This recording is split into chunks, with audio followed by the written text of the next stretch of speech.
Israel's devastating operation in Gaza, Palestinians are mourning its victims. Hamas supporters took to the streets of Gaza to mark the anniversary of the start of the war that lasted 3 weeks and claimed the lives of 1,400 Palestinians and 13 Israelis. Even now, the war and its aftermath remain largely ignored by the international community. Some say it's because there are double standards when it comes to accusing countries of war crimes, as Paula Sleer reports.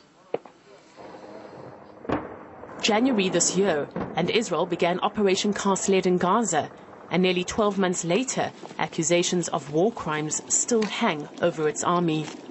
Not surprising, according to Israeli lawyer Yoram Sheftel. He defended John de Manyuk, who stood trial in Israel for war crimes against Jews.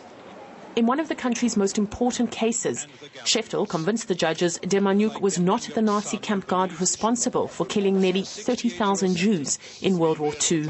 Sheftel is a controversial figure in Israel, but no one disputes he knows his law.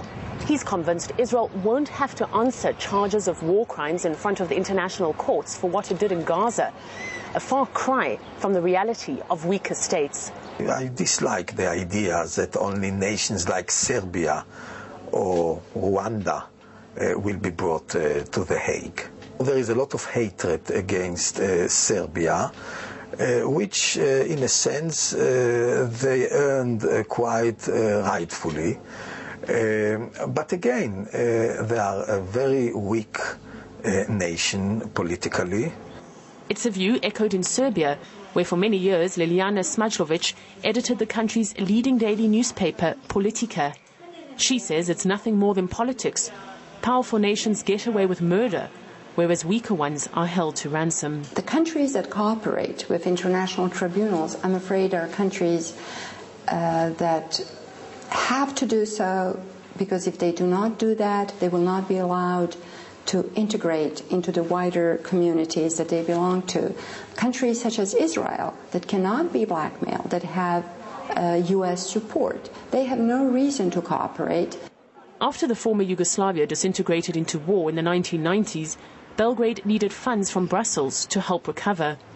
In addition to the millions of dollars it received, it's now hoping the European Union will give it 300 million more to help cope with the global economic crisis. But it comes at a price. Serb lawyer Goran Petronijevic believes that price is his client, Radovan Karadzic. Karadzic is standing trial in the Netherlands for war crimes he allegedly committed during the Bosnian War. Petronijevic says Belgrade handed him over to get closer to Europe. Srpski narod.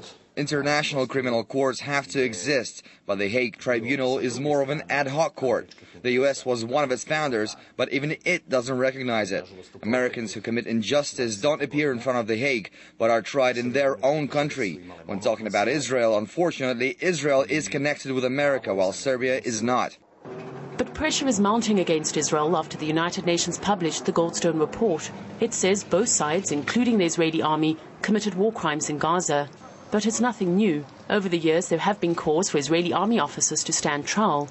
But so far, no one ever has. And whether one ever will depends as much on American support and world opinion as it does on whether or not the crimes actually took place. Paula Sleer, RT, Israel.